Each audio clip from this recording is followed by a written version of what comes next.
পৃথিবীর মানচিত্রে এমন একটি দেশ আছে যেটি আয়তনে বাংলাদেশের একটি জেলার চেয়েও খুব ছোট, অথচ এই ছোট্ট দেশটির মাথাপিছু আয় বিশ্বের অনেক ধনী দেশের সঙ্গে পাল্লা দেয়। এখানে নাগরিকদের জন্য রয়েছে বিনামূল্যে শিক্ষা ও চিকিৎসা, জ্বালানি ভর্তুকি, এমনকি ব্যক্তিগত আয়ের উপরও কোনো ইনকাম ট্যাক্স নেই।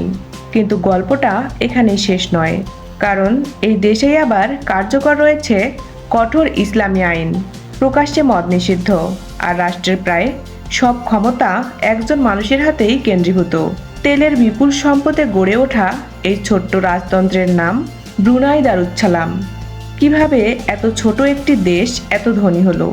কিভাবে প্রায় 600 বছরের পুরনো এই রাজতন্ত্র আজও টিকে আছে?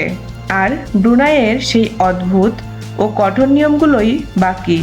ভুবন কথার আজকের ভিডিওতে আমরা জানব বিশ্বের অন্যতম রহস্যময় ও ধনী এই দেশ ব্রুনাই সম্পর্কে, তার ইতিহাস, রাজপরিবার, তেলের সম্পদ, জীবনযাত্রা এবং কিছু অবাক করা আইনকানুন। তাহলে চলুন শুরু করি আজকের ভিডিও। দক্ষিণ পূর্ব এশিয়ার বর্নিও দ্বীপে অবস্থিত ব্রুনাই আয়তনে খুবই ছোট, বাংলাদেশের একটি বড় জেলার সমান, মাত্র 5,765 বর্গ কিলোমিটার।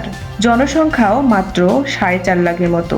পুরো দেশটা মালয়েশিয়ার সারাওয়াক রাজ্য দিয়ে ঘেরা, আর দক্ষিণ চীন সাগরের পাড়ে অবস্থিত হওয়ায় এর সমুদ্র সীমাও আছে। ব্রুনাইয়ের পূর্ণ নাম নেগারা ব্রুনাই দারুচ্ছালাম, যার অর্থ শান্তির আবাসভূমি। রাষ্ট্রীয়ভাবে এটি একটি সম্পূর্ণ ইসলামিক রাজতন্ত্র বা সালতানাত। দেশের প্রধানমন্ত্রী, প্রতিরক্ষা মন্ত্রী, অর্থমন্ত্রী সব ক্ষমতা একজনের হাতেই কেন্দ্রীভূত।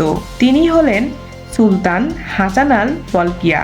1967 সাল থেকে তিনি সিংহাসনে আছেন, অর্থাৎ প্রায় 60 বছর ধরে একটানা রাজত্ব করছেন। তাকে বিশ্বের সবচেয়ে দীর্ঘ সময় ধরে শাসনরত রাজাদের একজন বলা হয়। তার ব্যক্তিগত সম্পদের পরিমাণ নিয়ে নানা হিসাব আছে, তবে বিলিয়ন বিলিয়ন ডলারের মালিক তিনি। বিশ্বের অন্যতম ধনী রাষ্ট্রপ্রধান। জনসংখ্যার বড় অংশ মুসলিম, আর রাষ্ট্রধর্ম ইসলাম।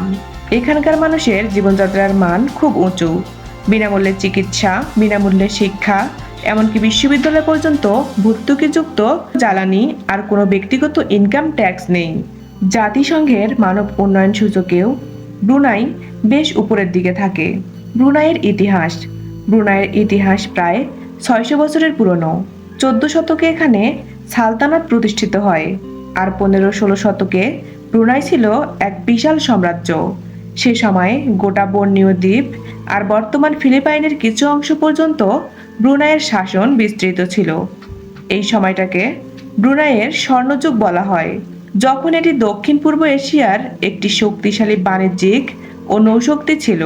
কিন্তু সময়ের সাথে সাথে অভ্যন্তরীণ দ্বন্দ্ব, উত্তরাধিকার নিয়ে লড়াই, আর স্পেন ব্রিটেনের মতো ইউরোপীয় শক্তির আগমনে ব্রুনাইয়ের সাম্রাজ্য ধীরে ধীরে ছোট হতে থাকে। 19 শতকে এসে ব্রুনাই তার বেশিরভাগ ভূখণ্ড হারায়, যার একটা বড় অংশ ব্রিটিশ শাসনাধীন।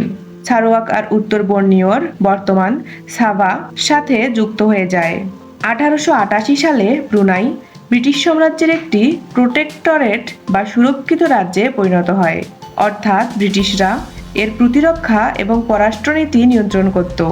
তবে অভ্যন্তরীণ শাসনে সুলতানের ক্ষমতা থেকে যায়। দ্বিতীয় বিশ্বযুদ্ধের সময় জাপান ব্রুনাই দখল করে নেয়। পরে যুদ্ধ শেষে আবার ব্রিটিশ নিয়ন্ত্রণে ফিরে আসে। এই সময়ের সবচেয়ে বড় মোড় ঘোরানো ঘটনা ঘটে 1929 সালে, যখন ব্রুনাইয়ে তেলের সন্ধান পাওয়া যায়। এরপর থেকেই দেশের অর্থনৈতিক চিত্র বদলে যেতে শুরু করে। ধীরে ধীরে স্বায়ত্তশাসনের পথে এগোতে থাকে ব্রুনাই, এবং অবশেষে 1984 সালের 1 জানুয়ারি ব্রুনাই ব্রিটেনের কাছ থেকে সম্পূর্ণ স্বাধীনতা লাভ করে। স্বাধীনতার পর থেকে সুলতান হাসান আল বলকিয়াই একমাত্র শাসক যিনি এখনও ক্ষমতায় আছেন। ব্রুনাইয়ের কিছু আজব ও কড়া নিয়ম। ব্রুনাই যেমন ধনী, তেমনি এখানকার আইনও বেশ কড়া ও রক্ষণশীল। কয়েকটা মজার আর গুরুত্বপূর্ণ নিয়ম দেখে নেওয়া যাক। প্রথমত, ব্রুনাইতে প্রকাশ্যে মদ বিক্রি সম্পূর্ণ নিষিদ্ধ। বিদেশিরা ব্যক্তিগত ব্যবহারের জন্য সীমিত পরিমাণে মদ আনতে পারেন, কিন্তু কোনো দোকান বা রেস্টুরেন্টে প্রকাশ্যে মদ বিক্রি বা পান করা যায় না। দ্বিতীয়ত, 2014 সাল থেকে ব্রুনাই ধাপে ধাপে শরিয়া পেনাল কোড বা ইসলামী ফৌজদারি আইন চালু করে, যা পুরোপুরি কার্যকর হয় 2019 সালে। এই আইনে ব্যভিচার আর সমকামিতার মতো অপরাধের জন্য কঠোরতম শাস্তির বিধান রাখা হয়, যা আন্তর্জাতিক মহলে ব্যাপক সমালোচনার জন্ম দেয়। এরপর 2019 সালেই সুলতান নিজে ঘোষণা দেন যে এইসব ক্ষেত্রে মৃত্যুদণ্ডের উপর একটা কার্যত স্থগিতাদেশ থাকবে। তৃতীয়ত, রমজান মাসে জনসম্মুখে দিনের বেলা খাওয়া দাওয়া নিষিদ্ধ, এমনকি অমুসলিমদের জন্যও এই নিয়ম প্রযোজ্য। চতুর্থত, বড়দিনের মতো অ-ইসলামিক ধর্মীয় উৎসব প্রকাশ্যে উদযাপন করার ক্ষেত্রেও কড়াকড়ি নিয়ম রয়েছে। বিশেষ করে এমনভাবে উদযাপন করা যাবে না যা মুসলিমদের বিভ্রান্ত করতে পারে বলে সরকার মনে করে। ব্রুনাইয়ে অপরাধ আর দুর্নীতির হার তুলনামূলকভাবে অনেক কম। রাস্তাঘাট নিরাপদ আর সামাজিক নিয়ম শৃঙ্খলা কড়াভাবে মেনে চলা হয়। সব মিলিয়ে বলা যায়, ব্রুনাই একদিকে যেমন অর্থনৈতিকভাবে খুবই স্বাচ্ছন্দ্যময়, তেমনি সামাজিক ও ধর্মীয় দিক থেকে অত্যন্ত রক্ষণশীল একটা দেশ। এত আয় আসে কোথা থেকে? ব্রুনাইয়ের অর্থনীতির মূল ভিত্তি হলো তেল আর প্রাকৃতিক গ্যাস। দেশের জিডিপির বিশাল অংশ রপ্তানি আয়ের প্রায় পুরোটাই, আর সরকারি বাজেটের বড় একটা অংশ আসে এই জ্বালানি খাত থেকে। 1929 সালে তেল আবিষ্কারের পর থেকে ব্রুনাই এই সম্পদের ওপর ভর করেই আজকের অবস্থানে পৌঁছেছে। মাথাপিছু আয়ের হিসেবে ব্রুনাই এশিয়ার সবচেয়ে ধনী দেশগুলোর একটি, আর এই আয়ের সিংহভাগ তেল ও গ্যাস রপ্তানি থেকে আসে। সরকার এই আয়ের একটা বড় অংশ বিনিয়োগ করে সার্বভৌম সম্পদ তহবিলে, যাতে ভবিষ্যতে তেল ফুরিয়ে গেলেও দেশের অর্থনীতি টিকে থাকতে পারে। এই তহবিল থেকেই নাগরিকদের বিনামূল্যে শিক্ষা, স্বাস্থ্যসেবা আর নানা ভর্তুকি দেওয়া সম্ভব হয়। তবে এই তেল নির্ভরতা একটা ঝুঁকিও বটে। বিশ্ববাজারে তেলের দাম কমে গেলে ব্রুনাইয়ের অর্থনীতিতেও তার প্রভাব পড়ে। তাই সাম্প্রতিক বছরগুলোতে সরকার অর্থনীতিকে বহুমুখী করার চেষ্টা করেছে। পর্যটন, ইসলামী ব্যাংকিং, প্রযুক্তি খাত আর হালাল খাদ্য শিল্পের মতো নতুন খাতে বিনিয়োগ বাড়ানো হচ্ছে, যাতে ভবিষ্যতে শুধু তেল ও গ্যাসের উপর নির্ভর করতে না হয়। তো এটাই ব্রুনাই, আয়তনে ছোট কিন্তু সম্পদ আর রাজকীয় ঐশ্বর্যে বিশাল এক দেশ।